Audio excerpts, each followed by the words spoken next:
O ex-ministro do STF, Marco Aurélio Mello, foi o convidado do Arena Oeste desta semana. O jurista falou sobre o cenário atual do judiciário e os excessos cometidos pela Suprema Corte, sobretudo após o 8 de janeiro. Quem tem os detalhes é o repórter Victor Salina. Boa tarde, Victor. Olá, boa tarde, Geisiane, boa tarde a todos que nos acompanham no Jornal do Oeste. É isso, ontem o programa Arena Oeste recebeu o ex-ministro do Supremo Tribunal Federal, Marco Aurélio Mello.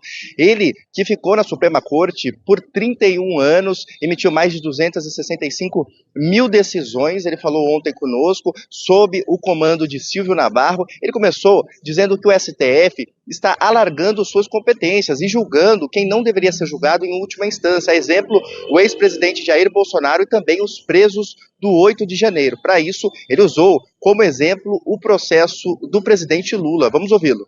Se aprovou uma emenda regimental para se deslocar para as turmas o julgamento de processos crime. E aí nós temos, por exemplo, o julgamento do ex-presidente da República, Jair Messias Bolsonaro.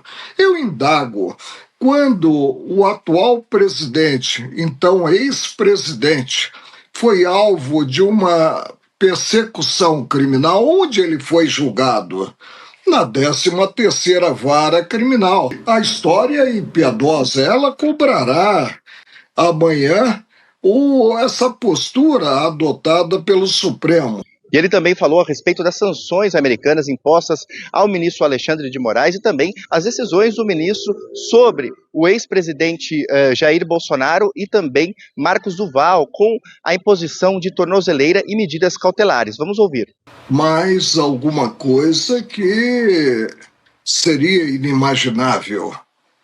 Ter-se cassação de visto de um integrante da Suprema Corte brasileira. Aliás, não entendo. A prisão preventiva e a domiciliar é uma prisão preventiva, nem o uso de tornozeleira que alcança a dignidade do cidadão por um ex-presidente da República, como não entendo também esse uso por um senador que está em pleno exercício. E Marco Aurélio também respondeu a uma questão polêmica a respeito de um habeas corpus concedido em 2020 ao narcotraficante do PCC, André do Rep.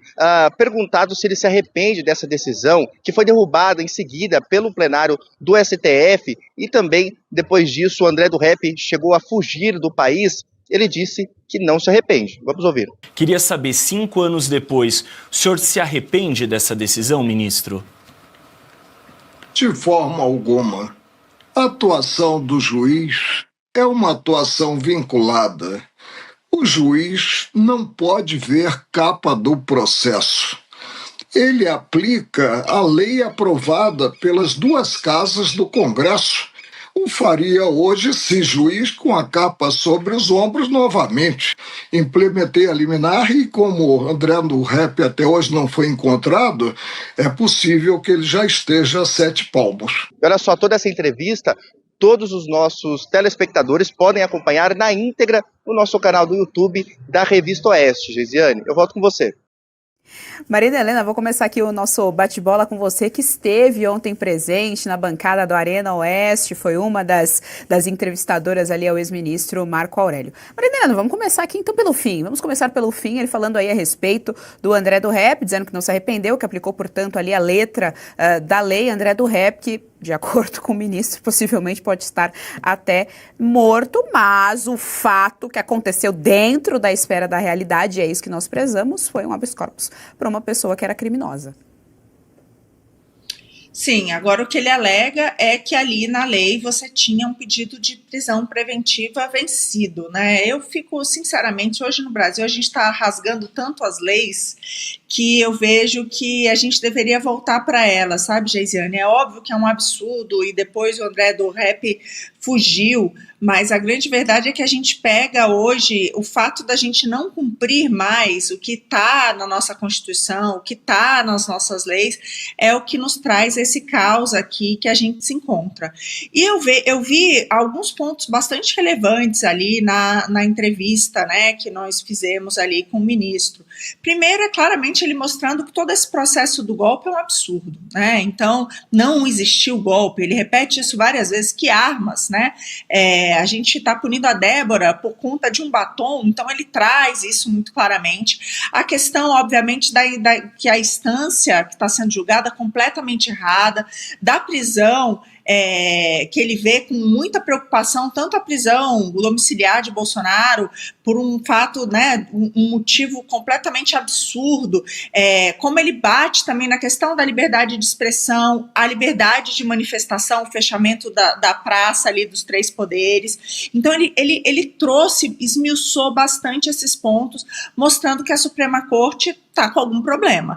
Inclusive, eu até fiz uma pergunta para ele, né, se dado tudo isso que aconteceu, a gente ainda tinha um Estado de Direito no Brasil. E ele disse, olha, a gente está caminhando para, quem sabe, nossos filhos, nossos netos, né?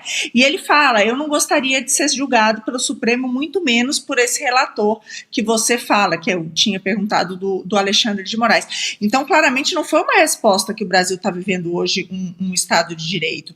Ele deu a entender que o fato da Magnitsky que está sendo aplicada não é por conta de uma predileção do Trump ao Bolsonaro, mas porque foram cometidos, de fato, violações aos direitos humanos. Ele fala da anistia, porque dado que não tem a quem recorrer depois do Supremo, seria assim, né? Ele fala que o perdão é bem-vindo, então ele fala da questão da anistia.